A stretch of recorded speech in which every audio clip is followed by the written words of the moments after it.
有诈骗犯趁假释期间在拍影片，甲人电讲一拐300多万，结果说干那互政府扣7000多块。这款唱秋的行为是互外界质疑，即摆的法律是毋是犯了伤轻？法务部就按算要修法来加重处罚，未来若是干人骗1000万，在上重是会当判到12年。是被害人的财损在我手上是200万，他只帮你扣7213元。我跟你讲为什么？因为钱花完了嘛，现在只能扣到就不多啊。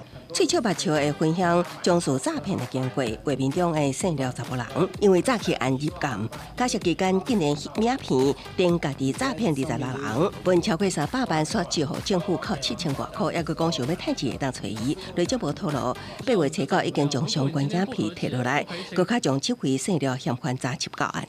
我是觉得嚣张了哈，因为他总共被移送28次，这个就是问题。那为什么可以移送到28次？判得很轻，因为他投资报酬率很高啊。所以我们要修法，我们这个防诈条例要修法，拍这种影片，然后告诉大家说他的判决书就是他的履历表，这个先处理吧。我们未来针对要惩真的，针对被害人的保护以及具体的求刑。乃至于考虑到未来这些人的禁奢令，我们都是在修法的概念当中。本署将依相关规定提报法务部撤销其假释。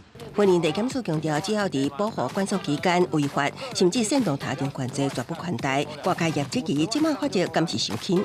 根据早期犯罪危害防治条例，得到的债务也是财产利益达到新台币500万，会当处3年以上10年以下有期徒刑；若是执行相关，会当到12年。也毋过法务部研究证实，新急句增加诈骗金额达到1000万，刑期会当纠关到5至12年。诈骗之一是该罚7年以上的徒刑。他只被强制扣押7000多块，可能是因为他300多万全部都已经花光了，所以他名下没有这些财产，是不是能够针对修法，骗多少、欠多少、罚多少？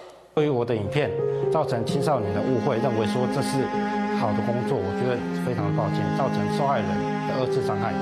事后，这名车手虽然公开为不良行为悔失礼，也毋过对关押早期，法务部化工的严办，对目前刑事大法庭采取个人报酬税，而毋是以被害人损失金额作为犯罪所得认定标准。陈明谦也强调，已经依此提出修法草案。公视新闻采访报道。